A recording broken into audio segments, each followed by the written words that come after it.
In a quiet office stood David and his wife, Tamika. They were in a deep conversation discussing the importance of purging negative friends and negative energy from their lives. Standing with her hands on her hips, watching David put away important documents that had to be faxed to close a business deal. David, Dolores is bad news. He's still in these streets doing God knows what and using your name to justify his illegal income. Putting away some paperwork and lifting his head to meet Tamika's eyes. What do you want me to do? He's my older brother. He always had my back. Had your back? She walks closer to David and sits on his desk. Are you crazy? Jaleel is dead because of him. Angrily cutting Tamika off. Hey. Let's not go there.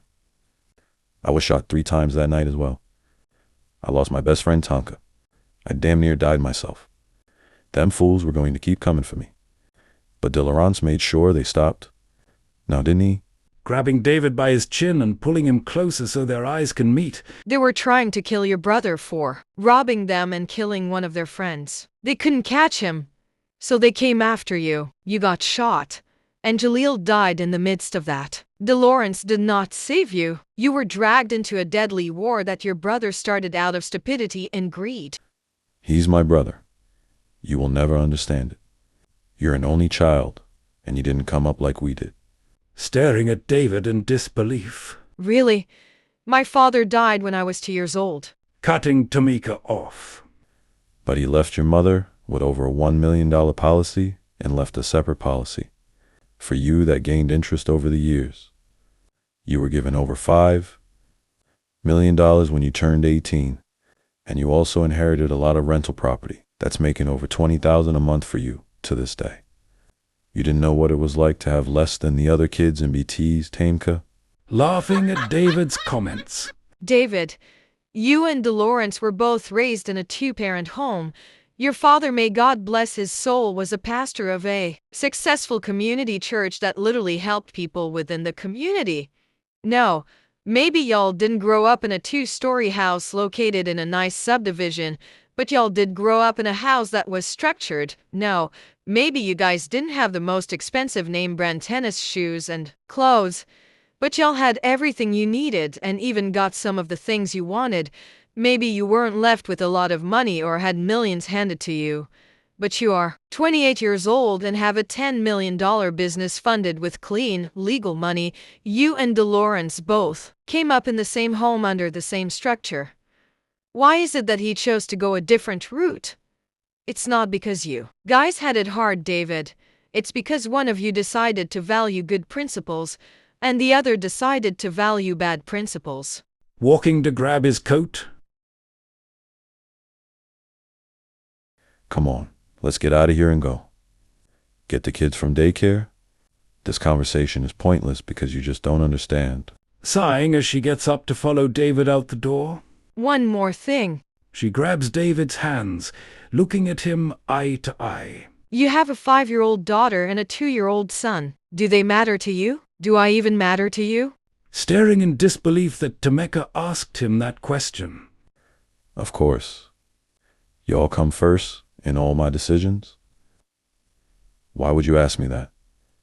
Because, baby, Dolores is bad news. And just like he took Jaleel away from his family and dreams, it can happen to you too. In fact, it almost did. The only difference is we didn't know each other yet. Seeing the concern in Tamika's eyes, David kisses her on the lips. I was 19 years old when that happened. I don't go clubbing anymore, nor do I party. Tamika, looking at David in disbelief. What? Why are you looking at me like that? You really believe that happened to you and Jaleel because y'all were partying and clubbing? David and Tamika left the office and continued their conversation in the car. The truth is, David and Dolores did have a structured upbringing, but Dolores, for some reason, always wanted to be around the wrong crowd. Dolores and their father had a very strained relationship, because his father did not agree with the decisions Dolores often made, which landed him in a lot of trouble. and embarrassed the family name. David, on the other hand, was very humble and intelligent. He mostly kept to himself and tried to mimic his father's guidance as much as possible. After graduating from high school, David went to college for electronics engineering and received his master's degree. He then started working for a tech company where he met Tamika through a mutual associate. They instantly hit it off and had their first child at 22 years old. They married at 23 and had their second child at 26. At 25 years old, David designed a solar-energized generator that attracted the attention of many wealthy investors.